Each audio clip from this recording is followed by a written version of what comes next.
சென்னை வந்து இறங்கிட்டோன்னே அன்றைக்கி நான் வீடியோ போட்டிருந்தேன். கொஞ்சம் உடம்பு சரியில்லாதனால கண்டினியூவாக வீடியோ போட முடியாமல் இருந்தது. இப்போ கொஞ்சம் பரவாயில்லையா இருக்குது.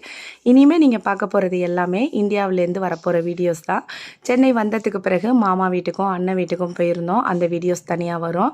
இப்போ வந்து நம்ம வடபழனி முருகன் கோயில் போகலான்னு கிளம்பிட்டு இருந்தோம். மார்னிங் பிரேக்ஃபாஸ்ட்டு பார்த்திங்கன்னா பொங்கல், வடை, சாம்பார் இதுதான் நல்லா இருந்தது. நம்ம ஊருக்கு வந்த உடனே காலம்பரை சாப்பிட்ற பிரேக்ஃபாஸ்ட் எதுன்னு பார்த்தீங்கன்னா இந்த பொங்கல், சாம்பார், வடை தான். நைட்டு டின்னருக்கு பார்த்தீங்கன்னா ரவா தோசை. இது 2ம் என்னோடய ஃபேவரெட்டு. வெளிநாடுகளில் இப்போ எல்லா உணவுகளுமே கிடைக்க ஆரம்பிச்சிச்சு. இருந்தாலும் நம்ம இந்தியாவில் செய்கிற அந்த டேஸ்ட் வந்து வெளிநாடுகளில் கிடைக்குதான்னு பார்த்தீங்கன்னா கொஞ்சம் டவுட்டு தான். ரொம்ப நல்லா இருந்தது பிரேக்ஃபாஸ்ட்டு. அதை முடிச்சுட்டு அப்படியே கோயில் போயிருந்தோம். கோயிலுக்கு போயிருந்தோம். நல்ல க்ரௌடாக இருந்துச்சு. பார்க்க முடியுமா முடியாதானுங்கிற மாதிரி இருந்துச்சு. வெளியில் இருந்த சாமியை மட்டும்தான் பார்த்துட்டு இருந்தோம். நம்ம போயிருந்தது வந்து முருகன் கோயில். ரொம்ப வந்த உடனே கோயிலுக்கு போகிறது ரொம்ப ப்ளசண்ட்டாக இருக்கும் எப்போவுமே. அதை நாம் மிஸ் பண்ணுறதே கிடையாது. அன்றைக்கி அது மாதிரி தான் கோயிலுக்கு போயிட்டு சாமி கும்பிட்டுட்டு அப்படியே இந்த மாதிரி விளக்கெல்லாம் ஏற்றி வச்சோம். நம்ம வந்து அபுதாபிலாம் நீங்கள் கோயில் வீடியோஸ்லாம் போட்டிருப்பேன். அங்கே பார்த்தீங்கன்னா இந்த மாதிரி விளக்கு ஏற்றுறதுக்கெலாம் எந்த பர்மிஷனுமே கிடையாது. ஜஸ்ட்டு சாமி மட்டும் கும்பிட்டுட்டு வெளியில் வந்துடலாம்.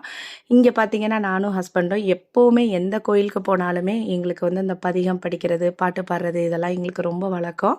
அதே மாதிரி தான் நாங்கள் அன்றைக்கும் பாட்டு பாடிட்டு சாமியை கும்பிட்டுட்டு அன்றைக்கி வந்தோம். நட சாத்துறதுக்கு முன்னாடி ஃபைனலாக எல்லா பக்தர்களையுமே உள்ளே விட்டாங்க. நல்லா திருப்தியாக சாமி கும்பிட்டுட்டு வெளில வந்துட்டோம். நாளைக்கு ஒரு நல்ல வீடியோவில் பார்க்கலாம். டாட்டா பை பை.